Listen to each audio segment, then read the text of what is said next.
Setelah itu, Bani Moab dan Bani Amon datang berperang melawan Yosafat bersama-sama sepasukan orang Meunim. Datanglah orang memberitahukan Yosafat, suatu laskar yang besar datang dari seberang laut Asin, dari Edom, menyerang tuanku. Sekarang mereka di Hazezon Tamar, yakni En-Gedi. Yosafat menjadi takut, lalu mengambil keputusan untuk mencari Tuhan. Ia menyerukan kepada seluruh Yehuda supaya berpuasa. Dan Yehuda berkumpul untuk meminta pertolongan daripada Tuhan. Mereka datang dari semua kota di Yehuda untuk mencari Tuhan. Lalu Yosafat berdiri di tengah-tengah jemaah Yehuda dan Yerusalem di rumah Tuhan, di muka pelataran yang baru, dan berkata, "Ya Tuhan, Allah nenek moyang kami, bukankah Engkau Allah di dalam surga? Bukankah Engkau memerintah atas segenap kerajaan bangsa?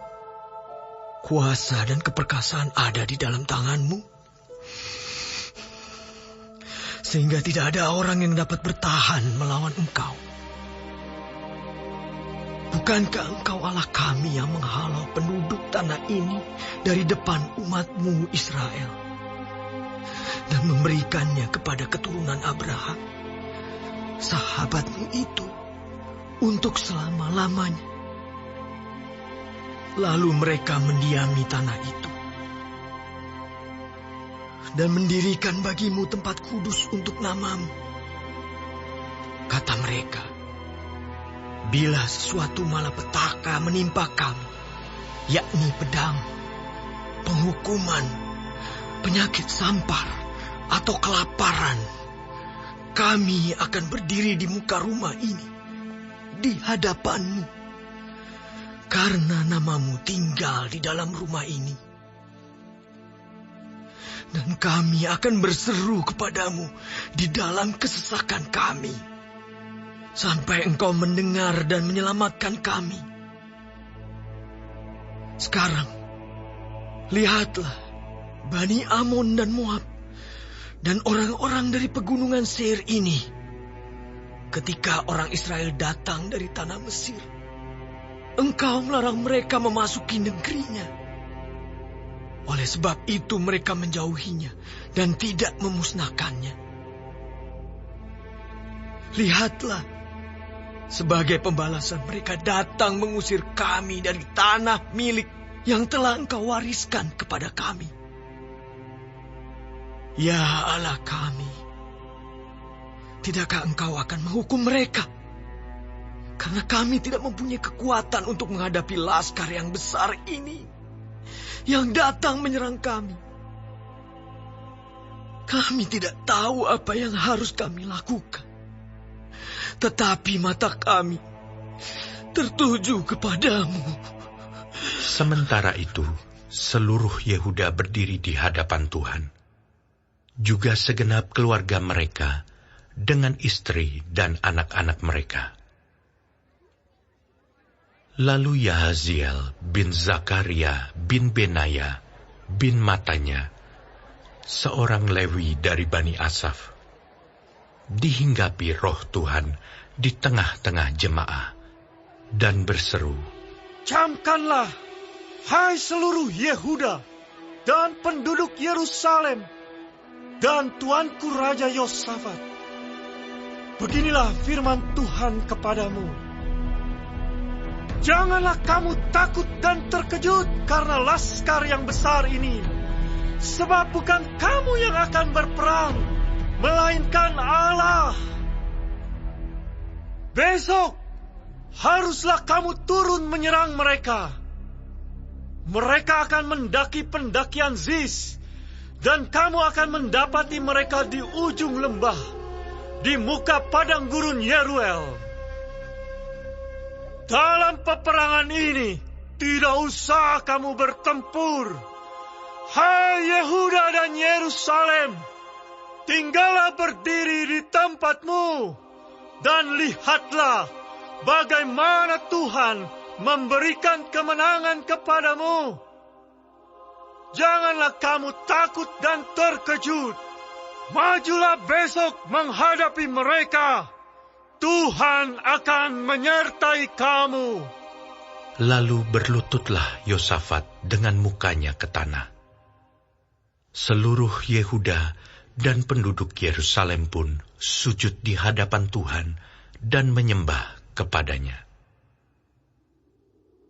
Kemudian orang Lewi dari Bani Kehat dan Bani Korah bangkit berdiri untuk menyanyikan puji-pujian bagi Tuhan, Allah Israel, dengan suara yang sangat nyaring. Keesokan harinya pagi-pagi, mereka maju menuju padang gurun Tekoa. Ketika mereka hendak berangkat, berdirilah Yosafat dan berkata, "Dengar, hai Yehuda dan penduduk Yerusalem, percayalah kepada Tuhan Allahmu, dan kamu akan tetap teguh. Percayalah kepada nabi-nabinya, dan kamu akan berhasil."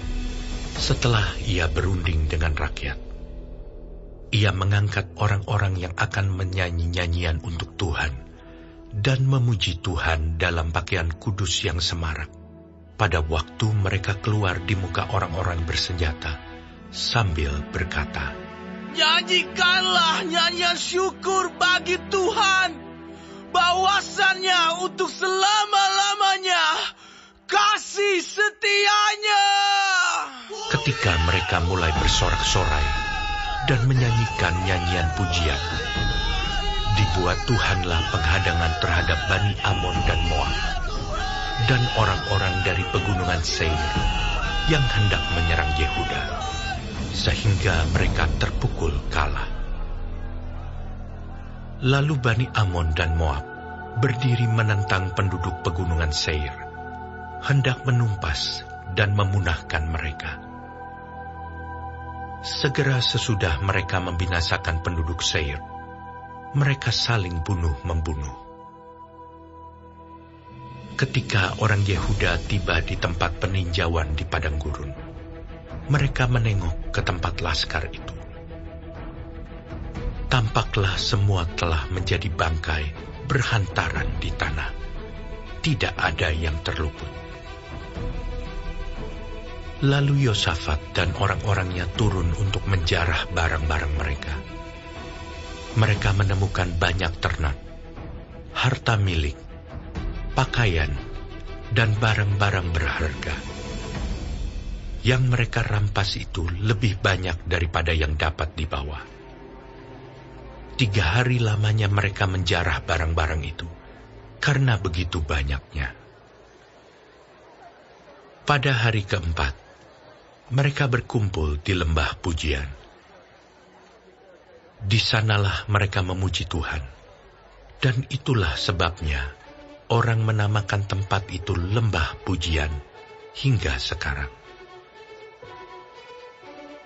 Lalu pulanglah sekalian orang Yehuda dan Yerusalem dengan Yosafat di depan. Mereka kembali ke Yerusalem dengan sukacita, karena Tuhan telah membuat mereka bersukacita karena kekalahan musuh mereka.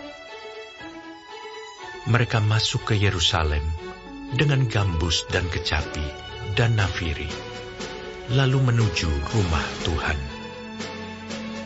Ketakutan yang dari Allah menghinggapi semua kerajaan negeri-negeri lain, ketika mereka mendengar bahwa Tuhan yang berperang melawan musuh-musuh Israel.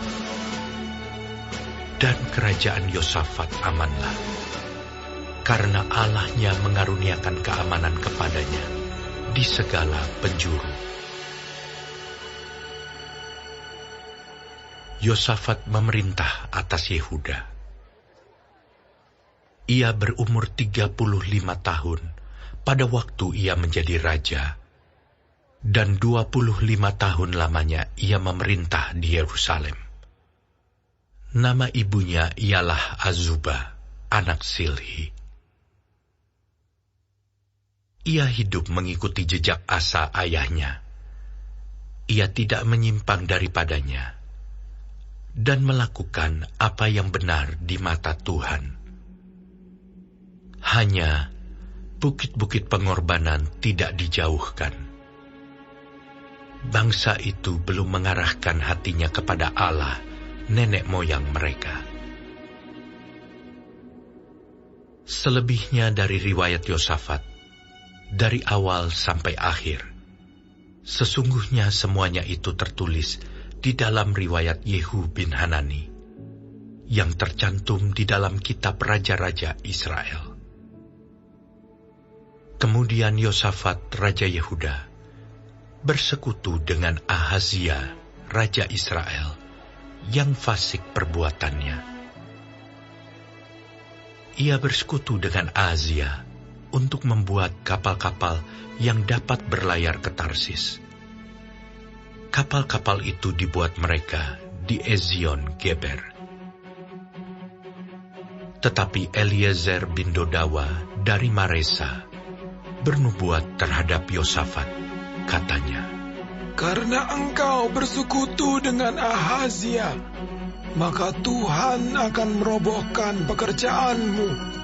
Lalu kapal-kapal itu pecah dan tak dapat berlayar ke Tarsis.